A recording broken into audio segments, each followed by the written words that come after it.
Nous savions que le monde ne serait plus le même. Je me souviens d'une phrase d'un texte hindou qui disait « Maintenant, je suis devenu la mort, le destructeur des mondes ». Je suppose que nous avons tous pensé cela, d'une manière ou d'une autre.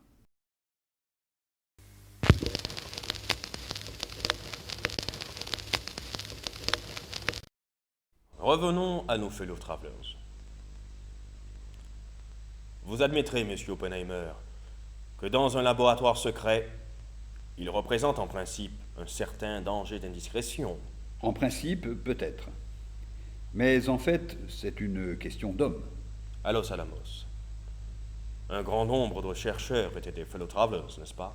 Il y en avait quelques-uns. Mais moins qu'à Berkeley, par exemple. Nous aurions arraché un homme à la chaise électrique quand il pouvait nous être utile.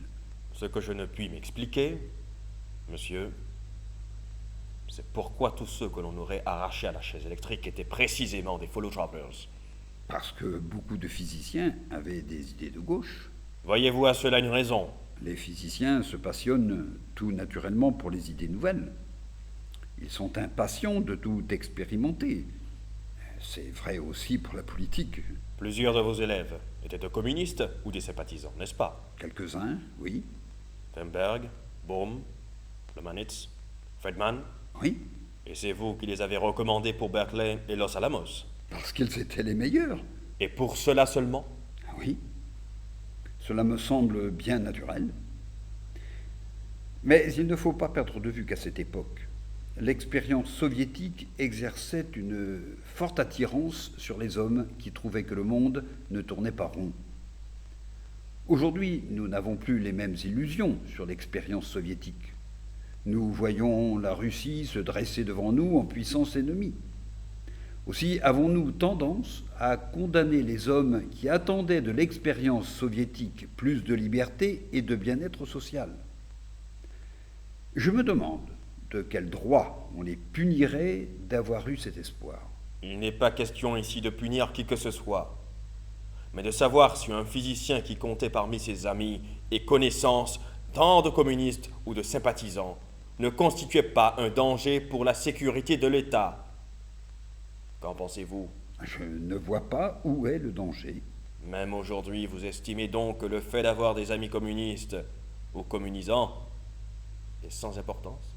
Je pense qu'un homme n'est pas fait de pièces détachées, comme une machine. Dire que parce qu'il a telle ou telle opinion, il représente un danger pour l'État, que parce qu'il a des amis communistes, il menace la sécurité, c'est le traiter comme un robot. Si à Los Alamos, nous avions choisi les hommes d'après ces critères, nous n'aurions pas nécessairement pris les meilleurs. Nous aurions sans doute eu un laboratoire idéal du point de vue de la sécurité d'État, mais dont il ne serait pas sorti grand-chose. Les hommes, d'une certaine envergure, n'empruntent pas les chemins battus. Le conformisme n'engendre pas la bombe atomique, s'il a jamais engendré quoi que ce soit. Les hommes qui disent oui à tout sont très rassurants, mais peu efficaces. Qu'avez-vous dit, monsieur, lorsqu'en 1947, quelques-uns de ces hommes efficaces, Weinberg et Bohm, sont devenus membres actifs du parti? Je ne vois pas le rapport. Avez-vous rompu vos relations avec eux? Non, Pourquoi pas? parce que cela ne correspondait pas à ma conception de l'honnêteté. Et à votre conception de la sécurité de l'État?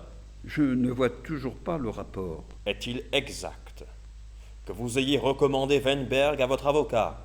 Je l'ai recommandé à l'avocat de mon frère. N'avez-vous pas donné une réception en l'honneur de Bohm? Non. J'ai assisté à une soirée d'adieu lorsqu'il est parti pour le Brésil, après qu'on l'eut chassé de Princeton. Ces marques de sympathie à des communistes notoires vous paraissez donc conciliables avec votre position de conseiller du gouvernement? En quoi cela regardait-il les questions atomiques? Je tenais simplement à prendre congé de mes vieux amis. J'en ai profité pour leur donner quelques conseils. Et vous en feriez autant aujourd'hui? C'est à espérer pour moi. Je vous remercie de votre franchise. D'autres questions au professeur Oppenheimer? Une question un peu ingénue. Pourquoi trouve-t-on tant de physiciens rouges? Serait-ce une question de génération? Rouge me paraît excessif. Disons légèrement teinté. Je voudrais savoir ce qui a porté des gens si pondérés à des positions si extrêmes. Quel genre d'hommes sont les physiciens, monsieur Oppenheimer? Vous vous demandez s'ils sont un peu fous? Fous, je n'irai pas jusque-là. Des illuminés, peut-être. En quoi sont-ils différents des autres? Je crois qu'ils ont moins de préjugés. Quand ils voient quelque chose qui cloche, ils veulent approfondir le problème, peser le pour et le contre. Je n'ai jamais lu Marx, ni d'autres auteurs de cet acabit. Et vous? J'avoue n'avoir jamais eu pour les questions politiques le même intérêt que vous, monsieur Oppenheimer. Il n'y a pas si longtemps que je m'y intéresse. Dans ma jeunesse, j'étais assez insouciant. Je n'ai découvert les injustices que plus tard, quand j'ai vu de plus près la vie de mes étudiants. Certains ne mangeaient pas à leur faim. Ils ne trouvaient pas de travail. J'ai pensé alors qu'un monde où de telles injustices étaient courantes n'était pas en ordre. Et j'ai voulu en connaître les causes. Et vous avez cherché l'explication chez des auteurs communistes. Oui. J'avoue cependant n'avoir pas compris grand-chose au Capital de Marx. Il m'est tombé des mains après les 50 premières pages. Jusqu'à présent, je n'ai rencontré personne qui ait compris Das Kapital, excepté Rockefeller peut-être, et mon dentiste qui me hurle dans l'oreille chaque fois qu'il me touche un nerf. Karl Marx l'a enseigné, de sorte que le nom de Marx est associé, dans mon esprit, au supplice du cabinet dentaire. Karl Marx a mis à l'épreuve les nerfs de bien des gens. En tout cas, tous les philosophes dont les ouvrages ne sont pas lus et dont la pensée est fumeuse, c'est celui qui risque de causer le plus d'ennuis. Voyez votre propre expérience, monsieur Oppenheimer. J'ai eu, hier soir, un long entretien avec Gordon Gray.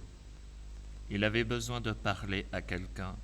Et il venait d'apprendre que le ministre de la Guerre a mis le nez dans nos affaires. Tous les physiciens sont inquiets.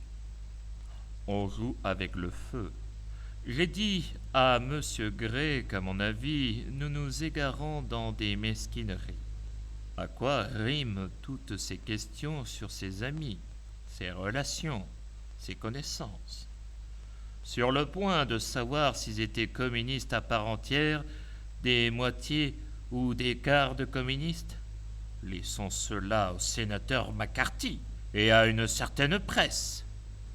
Nous devons tâcher de comprendre ces hommes, leur complexité, leur isolement, leur faire entendre clairement qu'ils sont libres d'avoir en privé les opinions qu'ils veulent pour autant que cela ne nuise pas à leur travail de physicien au service de la nation américaine.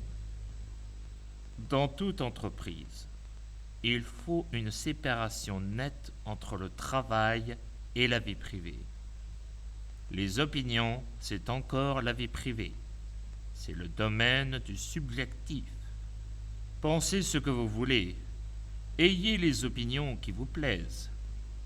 Mais que votre travail soit bien fait. C'est le principe même de notre démocratie.